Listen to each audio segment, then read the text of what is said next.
বন্ধুরা, আশা করি তোমরা ভালো আছো। আজকে আমি একটা নতুন রেসিপি নিয়ে চলে এসেছি তোমাদের সামনে আবারও। তো আজকে আমি এই যে কাঁঠালের বীজ নিয়ে এসেছি। এই বীজ দিয়ে আজকে আমি কাঁঠালের বীজ দিয়ে ডাল বানাবো। তো এই ভিডিওটা প্রথম থেকে শেষ পর্যন্ত তোমরা দেখতে থাকো। বীজগুলো কেউ হয়তো খেতে জানে, কেউ জানে না। তো এই বীজ দিয়ে একটা অসাধারণ স্বাদের ডাল বানাবো। এই বীজ দিয়ে একটা অসাধারণ স্বাদের ডাল বানাবো। ডালটা খেতে খুবই ভালো লাগে। গ্রাম বাংলার মায়েরা বীজগুলা খেতে জানে, কিভাবে খেতে হয়। তো আজকে আমি এই রেসিপিটা বানিয়ে তোমাদের দেখাবো যে কিভাবে আমি ডালটা রান্না করি। তোমরা ভিডিওটা দেখতে থাকো।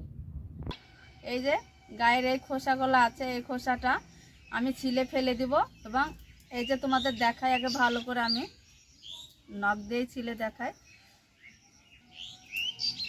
এই যে লাল খোসাটা আছে, এই লাল খোসাটা যদি থাকে কাঁঠালের বীজের গায়ে, ডালটা কালো হয়, এর খুব কষ্ট।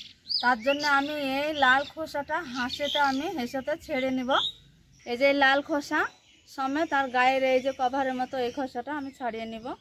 হেসেতে আলু ছিলা করে আমি ছিলে নিব। আর এটা সহজ যদি আমি ডাল রান্না করি তো ডালটা কালো হয়, খেতে ভালোও লাগে না, দেখতেও ভালো লাগে না। একদম ফ্রেশ সাদা ডাল হবে।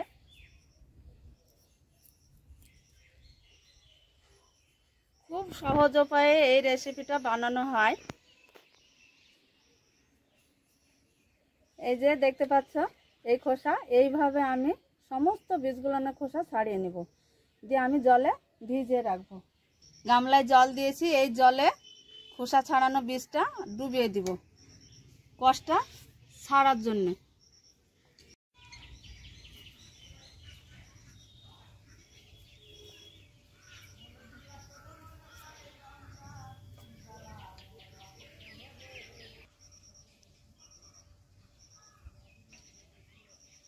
বন্ধুরা, কাঁঠালের বীজগুলো আমার ছাড়ানো হয়েছে, খোসা ছাড়ানো। এই যে দেখতে পাচ্ছ সাদা ধপধপ করছে। জল দিয়ে ভালো করে আমি ধুয়ে তুলে নিব। আর যেহেতু বছরের শেষ ফল, কাঁঠালের বীজের কোনো একটা রেসিপি না দেখালে কি ভিডিওটা মানায়, তার জন্য তোমাদের সামনে আমি এই রেসিপিটা তুলে ধরলাম। তো দেখো কিভাবে ডালটা বানাই। 2 থেকে 3 বার আমি ধুয়ে নিয়েছি বীজ, আবারও আরেকবার ধুয়ে আমি বীজ তুলে দিব। এই যে কাঁঠালের বীজ,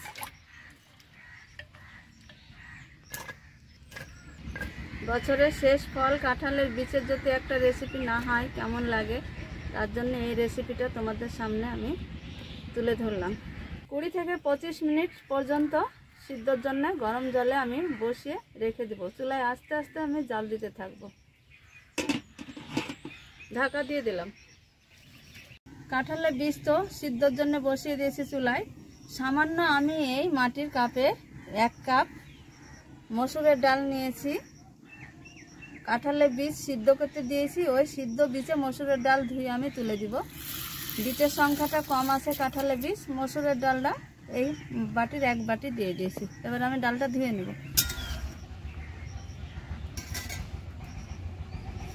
বীজগুলো যেহেতু ফুটেছে, এবার ডালটা আমি দিয়ে দিব।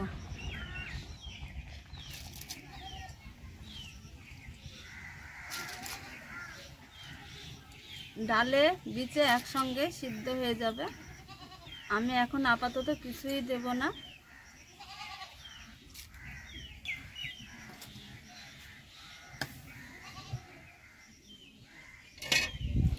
ঢাকা দিয়ে দিই। তো বন্ধুরা, 20 থেকে 25 মিনিট পর ফিরে এলাম। বীজটা সিদ্ধ হয়েছে কিনা দেখে নিব।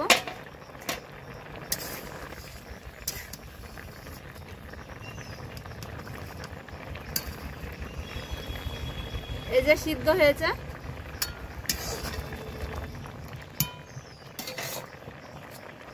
চিড়ে রাখা কাঁচা লঙ্কা কিছুটা আমি দিয়ে দিব সিদ্ধ বীজে। তো তোমরা দেখতে পাচ্ছ গোটা গোটা বীজগুলো তাড়াতাড়ি সিদ্ধ হয়েছে। চিড়ে রাখা কাঁচা লঙ্কা আমি কিছুটা দিয়ে দিব। সামান্য হলুদ গুঁড়ো দিয়ে দিব।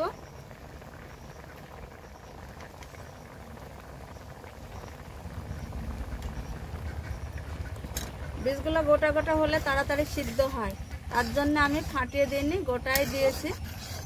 খুব সুন্দরভাবে সিদ্ধ হয়েছে, তোমাদের তো দেখালাম হাতে টিপে।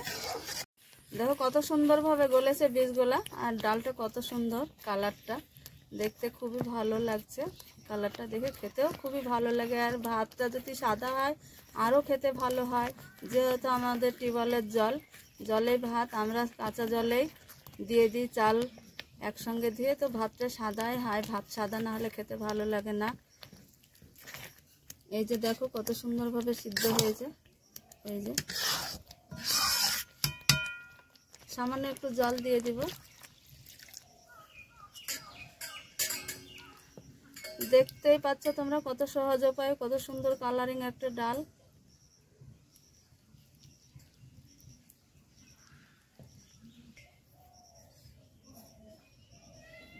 লবণ আমার দেওয়া হয়েছে স্বাদ অনুযায়ী। আর একটু আমি ঘুটনি দিয়ে এইভাবে ঘুটে দিব।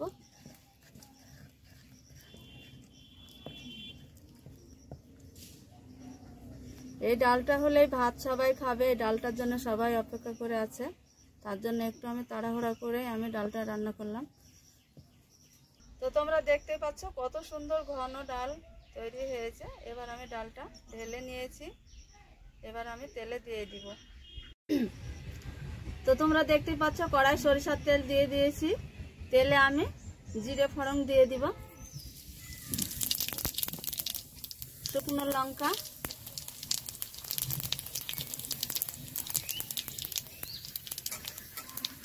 কুচানো পেঁয়াজ,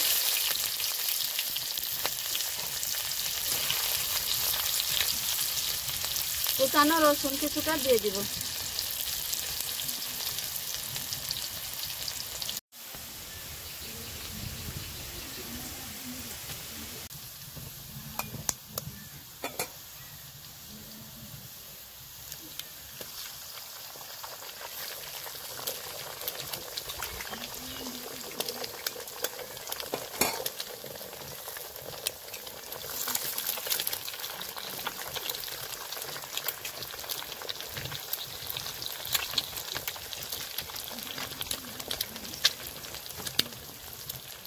ডিমটা আমি পেঁয়াজের সঙ্গে একটু ভালো করে জোল করে নেব।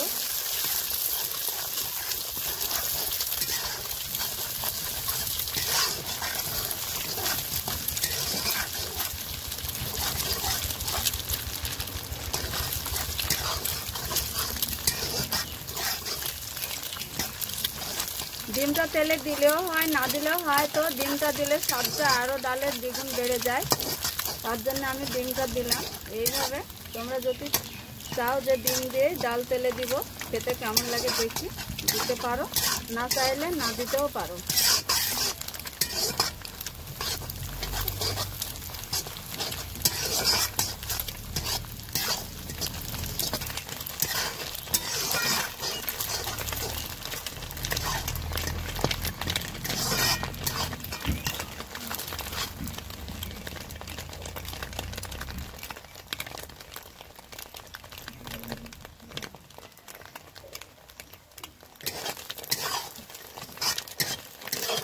আর একটু লাল করে ভেজে নেব ডিমটা।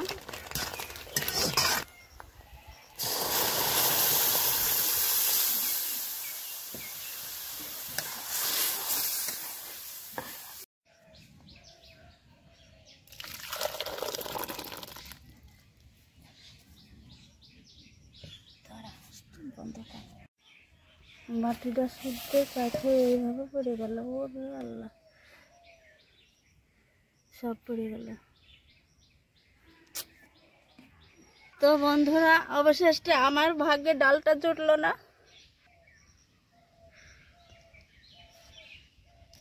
তোমরা দেখতে পাচ্ছ ডালটা বাটিটা কাত হয়ে পড়ে গিয়েছে। এই যে সবটাই পড়ে গিয়েছে, কিছুটাই নেই। দেখো কিভাবে ডালটা পড়ে গিয়েছে। হয়তো আমার নসিবে নেই ডালটা, এত কষ্ট করে রান্না করলাম।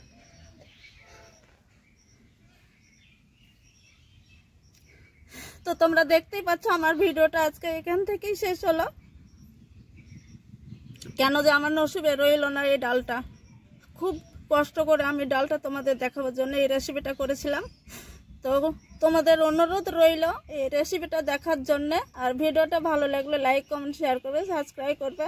তোমাদের সঙ্গে আর আমি কিছু কথা বলতে পারলাম না, যেহেতু আমার মনের পরিস্থিতিটাই খারাপ। তো বন্ধুরা, 25 বছর ধরে সংসার করছি, তো আমার হাতে কোনোদিন এইভাবে দুর্গতিভাবে কোনো খাবার নষ্ট হয়নি। তো আজকে আমার ফুটেজ নিতে গিয়ে ডালটা পড়ে গিয়েছে। তো এই ভিডিও যদি তোমাদের ভালো লাগে অবশ্যই লাইক কমেন্ট শেয়ার করবে আর সাবস্ক্রাইব করবে। তো তোমাদের সঙ্গে আমার দেখা হচ্ছে আরও কোনো এক রেসিপি নিয়ে। এই রেসিপি আবারও হয়তো দেখাবো। তো এখান থেকে শেষ করলাম, খাওয়ার পর তো তোমাদের দেখাতাম, সেটা আমি পারলাম না। আমার হাঁড়িতে ভাত রয়ে গেল, আবারও আমি তরকারি রান্না করলে ভাত আমি খেতে পাবো। তো তোমরা ভালো থাকো, সুস্থ থাকো, দেখা হচ্ছে আবারও পরের কোনো ভিডিও নিয়ে।